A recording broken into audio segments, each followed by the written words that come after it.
So here we are, phase 2.5, almost the final phase of this build here. Have a couple updates, ran a cache comp with it, and I'll go over a couple of things I did to it since then. I got a couple of things improved, a couple parts different and stuff like that, starting with the tires you can see in the rims. Sponsored guy at the event was getting rid of these cheap with they have some inserts from like some other country in them. I forget what they were. They were foam, but they were weird looking, and it has high racks on it with them bead locks. But I don't know how they go with the purple and gold, but I'm probably getting a different body for it anyway eventually here. So I'll pull the body off this thing and go over what all I changed on it and the carnage from the comp, and that's some of the reason why I changed some things on here. So I guess we'll start with the battery. I was running 2200s at first, and I went from, they're about the size of the slider almost. I went from that down to a 1600, and then from that now I just went down to an 850.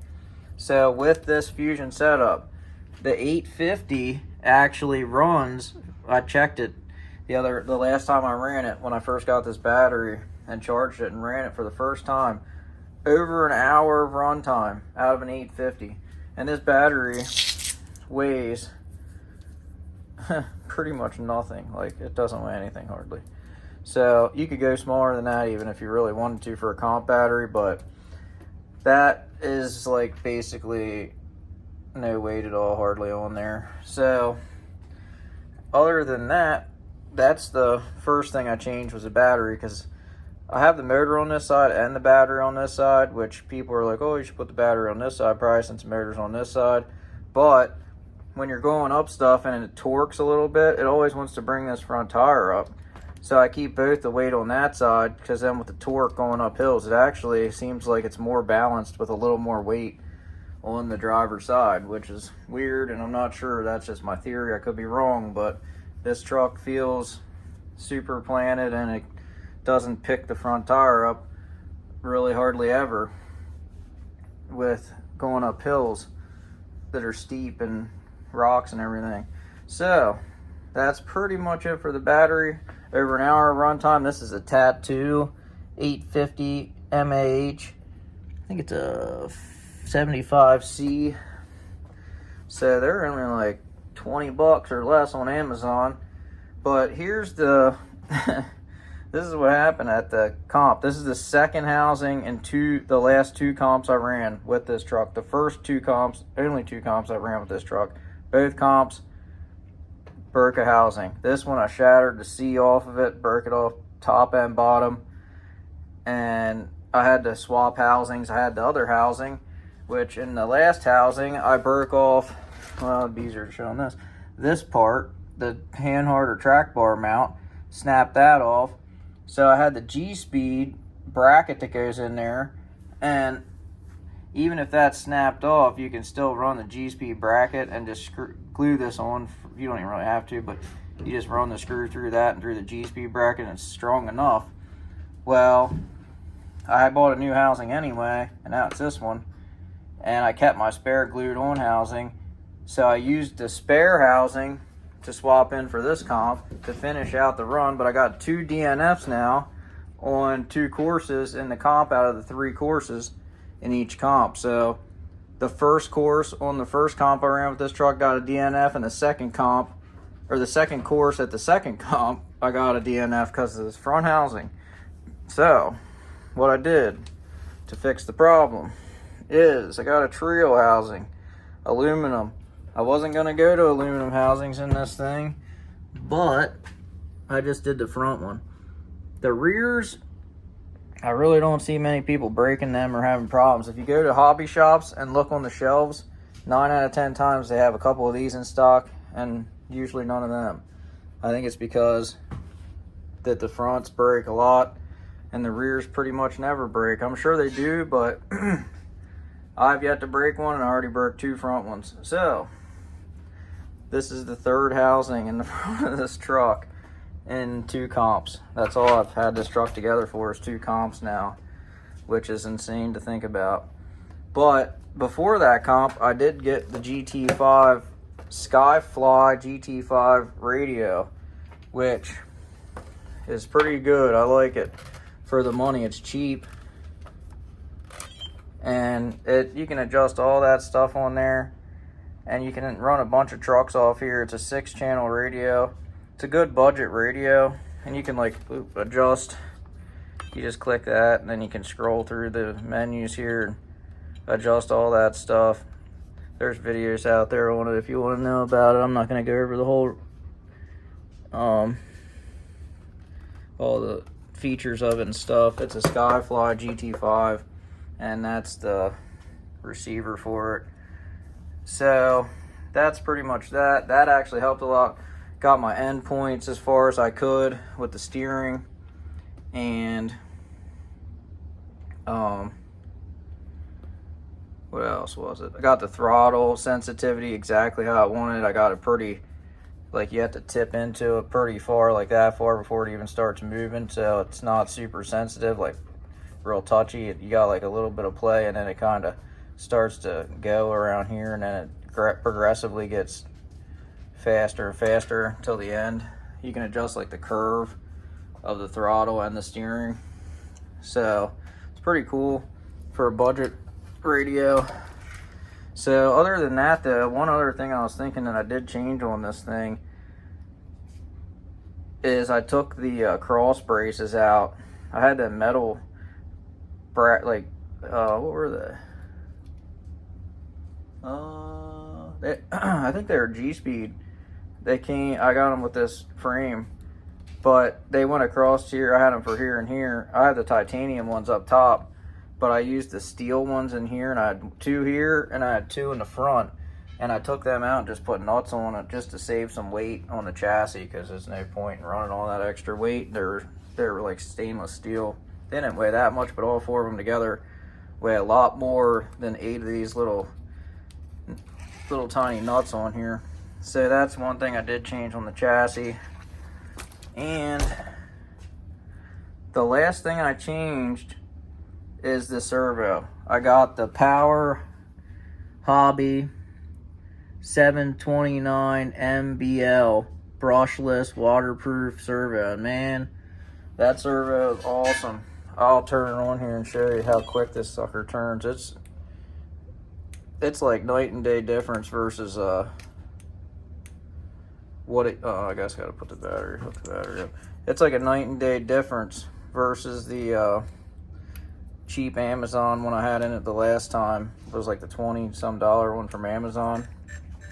This thing's awesome. So here's how much steering I got out of it, which is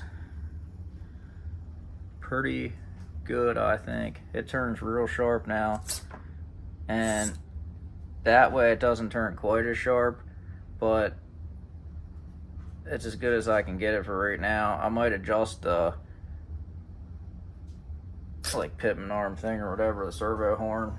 I'm calling it real car parts, but the servo horn, I can make it 1 tooth difference and adjust the 0 back, I think, so that would help. But look at the speed of this thing. This thing is awesome.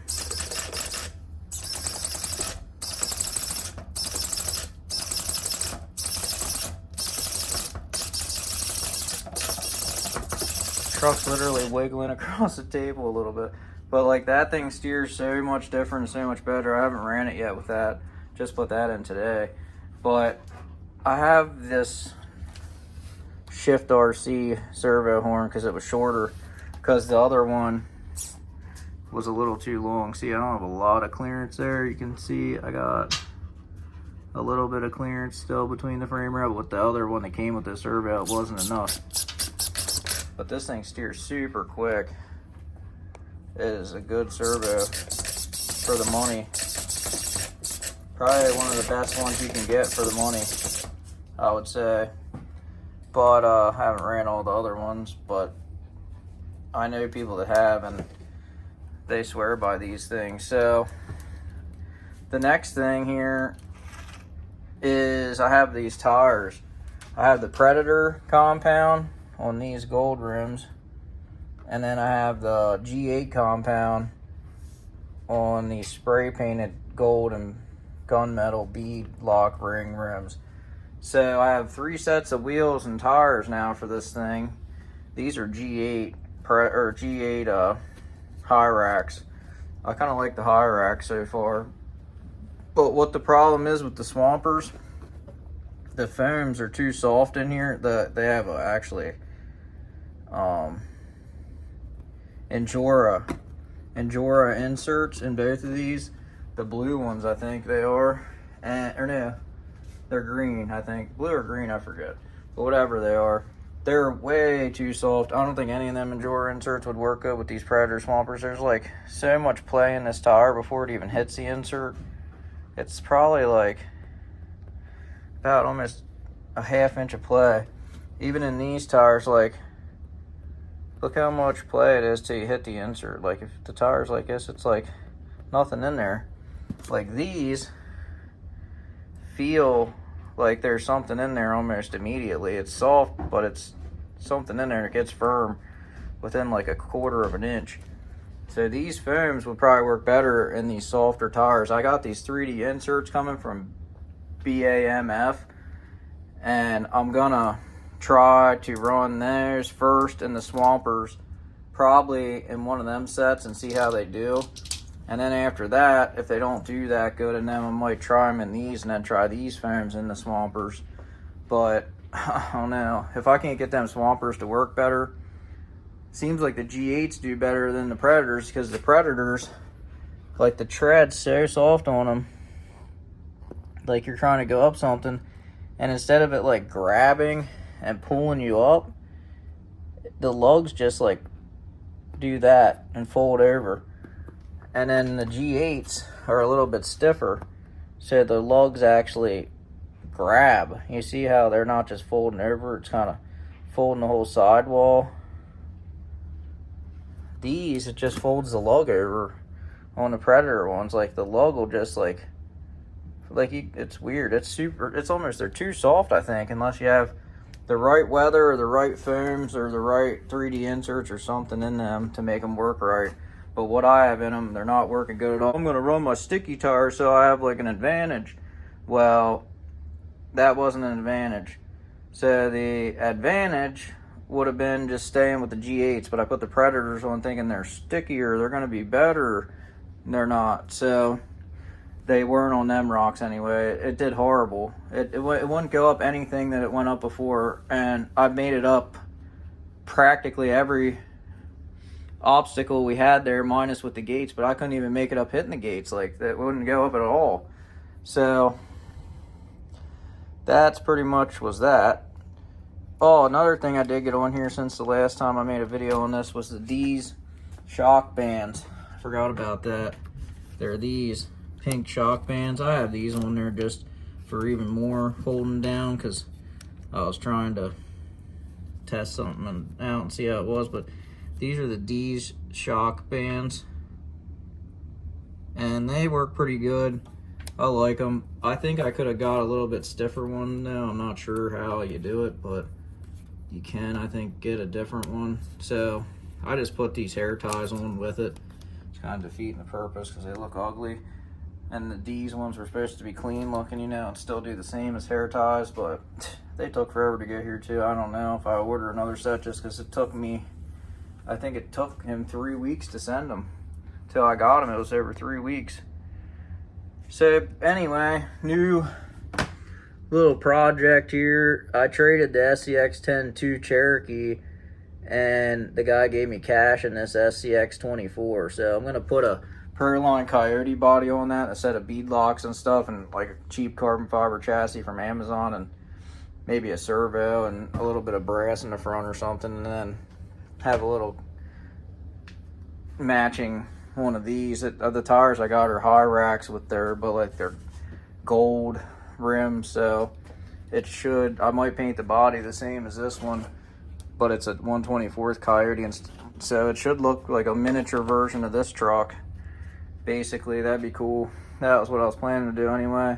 But yeah, I have a couple different cash comps coming up in the next couple weeks. The last one was the first cash comp I ever ran. I hosted it, and it was just too much going on for me to record any videos. So the next time I go to one, I'm going to try to record videos. I have this mount on my phone here, just stick my phone in there, and then I pretty much can record where I'm driving for the most part. Sometimes I get a little off, but that's pretty much it for this time. And I'll throw some clips in here. This thing running on this setup, I just had it out today, and it does pretty good. We found a cool spot down by the Susquehanna River, down by the dam that we were running them, and we might even have a comp down there eventually. I got a deluxe portal transmission coming for it yet. Then that's the final phase for this build. That's phase 3, is the deluxe portal trans, and I'm going to do a different body for this, and I don't know what color, but I'm going to make it go better with these silver wheels, and then have this body